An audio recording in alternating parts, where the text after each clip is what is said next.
Hi students, இப்போ நம்ம வந்து நார்மல் ப்ளவுஸு அதோட பேக் பேட்டர்ன் தான் தைக்க போகிறோம். ஓகேங்களா? பேக்கு இப்போ நான் கட் பண்ணி வச்சுருக்கிற பீஸை பேக் தைக்கணும். எப்படி தைக்கிறதுன்னு சொல்கிறேன்.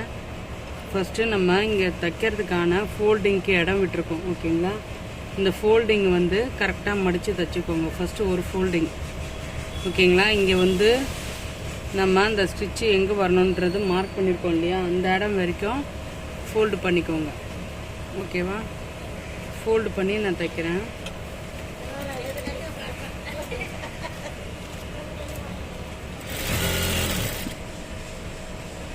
ஃபஸ்ட்டு ஒரு தையல் போட்டுக்கோங்க.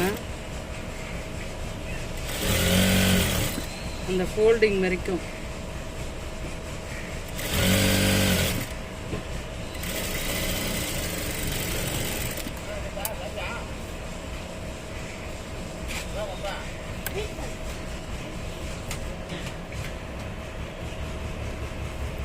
இப்போ நெக்ஸ்ட்டு இந்த ஒரு மடிப்பு மடித்தாச்சு. ஓகேங்களா? இப்போ இன்னொரு மடிப்பு மடிக்கணும். அப்போ தான் இந்த பிசுறு இருக்கிறது தெரியாது. ஓகேவா? இன்னொரு மடிப்பு மடிக்கணும். மடித்து தைச்சிக்கிறேன். ஏன்னா நம்ம 2 இன்ச்சு விட்டோம், அதில் 1 இன்ச்சு, இந்த பக்கம் 1 இன்ச்சு. அதை இப்போ மடித்து ஃபுல்லாக கரெக்டாக அளவு தைச்சிட்றேன்.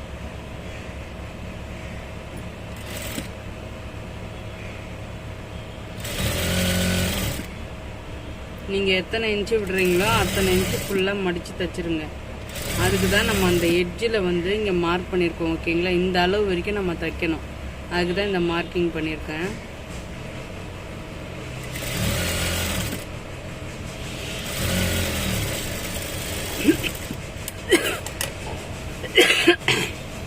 அதே மாதிரி தையல் போடுறது வந்து இந்த எட்ஜில் தான் போடணும். ஓகேங்களா? இங்கே சென்டர்லலாம் போடக்கூடாது. இந்த எட்ஜில் தான் போட்டு ஃபினிஷ் பண்ணணும். நெக்ஸ்ட்டு இது பேக் சைடு மடித்து தைச்சாச்சு. இப்போ இதுக்கு வந்து டாட் விட்டுருப்போம் இல்லைங்களா, அந்த டாட் வந்து நான் 1 இன்ச்சுக்கு விட்டுருக்கேன். அதனால் 1/2 இன்ச்சு டாட் பிடிக்கிறேன். ஓகேவா? டாட் பிடிக்கிறது எப்படின்னா, இந்த ஷோல்டர் இருக்குது இல்லைங்களா, இதோட சென்டர் பாயிண்ட் எடுத்துக்கோங்க. ஓகேவா? இதோட சென்டர் பாயிண்ட் எடுத்து அப்படியே நீட்டாக அப்படி பிடிச்சிங்கன்னா இந்த எட்ஜு வரைக்கும் வரும். ஓகேவா? இந்த சென்டர் பாயிண்ட்டு, ஷோல்டரோட சென்டர் பாயிண்ட்டு பிடிச்சிட்டு ஸ்ட்ரெயிட் இது வரைக்கும் பண்ணிங்கன்னா இங்கே இந்த லாஸ்ட் எட்ஜ் இது கரெக்டாக நீட்டாக பிடிக்க வரும். இப்போ இதை வந்து இங்கே வச்சு தைச்சிக்கலாம். நான் 1 இன்ச்சு வந்து டாட்டுக்கு விட்டுருக்கேன். ஓகேங்களா? அதனால் இங்கே 1/2 இன்ச்சு டாட் பிடிக்கிறேன். 1 இன்ச்சு டாட் விட்டதுனால இங்கே 1/2 இன்ச்சு டாட் பிடிக்கிறேன். நீங்கள் 1/2 இன்ச்சு டாட்டுக்கு விட்டிங்கன்னா 1/4 இன்ச்சு பிடிச்சிக்கோங்க. ஓகேங்களா? இப்போ இதை லாக் ஸ்டிச் போட்டுக்கிறேன். நார்மலாக எல்லாருக்குமே இந்த டாட்டோட ஹைட் வந்து 3 இல்லைன்னா 4 பிடிச்சிக்கோங்க. ஓகேங்களா? நான் இப்போ 4 வைக்கிறேன் ஹைட்டு. 3 கூட வேண்டாம், 3.5 இல்லைன்னா 4 வச்சுக்கோங்க. டாட்டோட ஹைட்டு எல்லாருக்குமே காமன். ஃபினிஷ் பண்ணும் போது ஒரு லாக் ஸ்டிச் போட்டு ஃபினிஷ் பண்ணிவிடுங்க. ஓகேங்களா? அப்போ தான் அது பிரிஞ்சு வராது. இந்த மாதிரி லாக் ஸ்டிச் போட்டு ஃபினிஷ் பண்ணணும். நெக்ஸ்ட் அதே மாதிரி இந்த பக்கம் பிடிச்சிக்கிறேன். சேம் இப்போ அதே மாதிரி இந்த ஷோல்டர் பிடிச்சிக்கணும். ஓகேங்களா? ஷோல்டர் இப்படி ஒன்றா பிடிச்சிட்டு சென்டர் பாயிண்ட்டு அதை பிடிச்சி இப்படி நீட்டாக இப்படி எடுத்திங்கன்னா கரெக்டாக வரும் இந்த மடிப்பு. ஓகேங்களா? கரெக்டாக எடுத்துக்கோங்க. இந்த மடிப்பு இப்படி பிடிச்சிட்டு நெக்ஸ்ட்டு அதே மாதிரி 1/2 இன்ச்சுக்கு மார்க் பண்ணிக்கோங்க. ஓகேங்களா?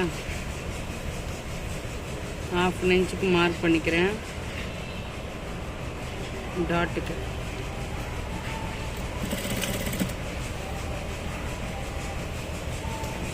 அதே மாதிரி 4 இன்ச்சு ஹைட்டு வச்சுக்கிறேன். நீங்கள் 3.5 இல்லைன்னா 4 வச்சுக்கோங்க. நார்மலாக எல்லாருக்குமே.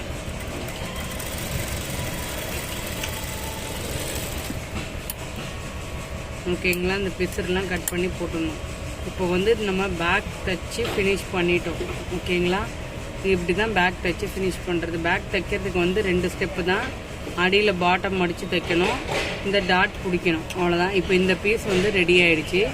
இதுக்கப்புறம் ஃப்ரண்ட் பீஸ் தைக்கணும். அதை இதோட ஜாயின் பண்ணிவிட்டு அதுக்கப்புறம் கை பீஸ். ஓகேவா?